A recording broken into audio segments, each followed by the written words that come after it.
Section 28 Al-Mujadila to At-Tahrim.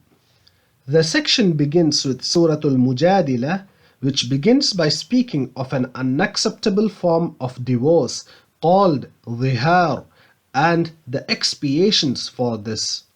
Then it goes on to discuss the dangers of conferring in secret. The hypocrites are spoken of in detail, and the surah ends by speaking of true love for Allah. Surah Al-Hashr deals with the issue of the expulsion of Banu Nadir, a Jewish tribe from Medina.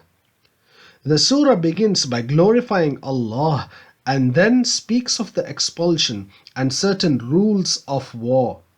The surah then praises the companions, speaking of the migrants and the helpers, followed by an attack on the hypocrites who sided with the Jews. The surah ends by reminding believers of the next world and finishes with a long list of divine names. He is Allah, other than whom there is no God, knower of the unseen and the seen. And He is the compassionate, the merciful. He is Allah, other than whom there is no God, the sovereign, the holy, peace, the faithful, the protector, the mighty, the compeller, the proud. Glory be to Him above the partners they ascribe. He is Allah, the Creator, the Maker, the Fashioner. Unto Him belong the most beautiful names.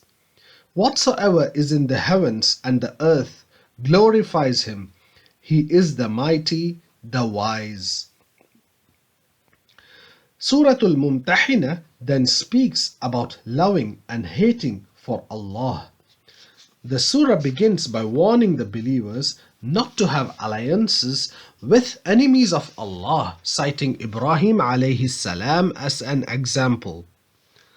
The surah at the same time reminds that there is no problem in maintaining ties with unbelievers who do not attack the believers.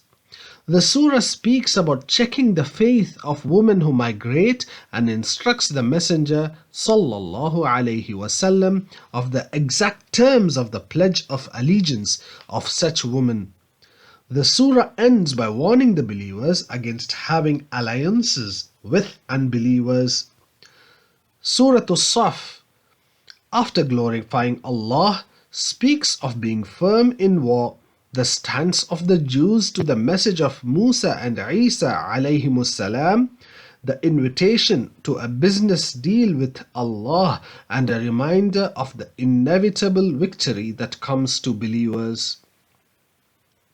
Surah Al-Jumu'ah speaks of the nature of the messenger, how the Jews deviated from the revelation they had received, and then introduces the great obligation of the Friday prayer. Surah Al-Munafiqun exposes the hypocrites, describing their real nature, and mentions the statements they made against the Messenger sallallahu alaihi wasallam following his return from the expedition against Banu Mustaliq. The believers are then instructed not to get distracted from worship by this world before it is too late. Surah At-Taghabun begins by glorifying Allah and then speaks of the unbeliever and the believer, nations who were destroyed before, and the reality of resurrection.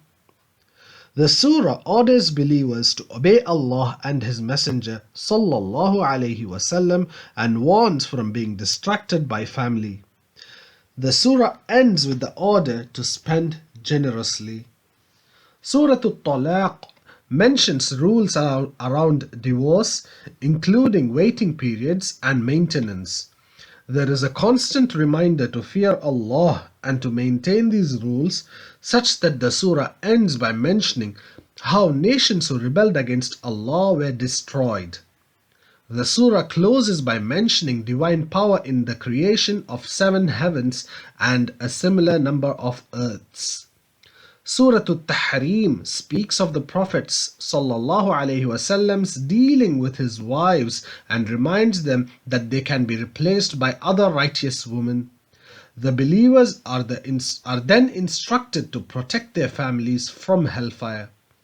The surah ends by giving examples of two wives who were unbelievers but who were married to prophets, as well as of the believing wife of Pharaoh and of the pure woman Maryam alayha salam.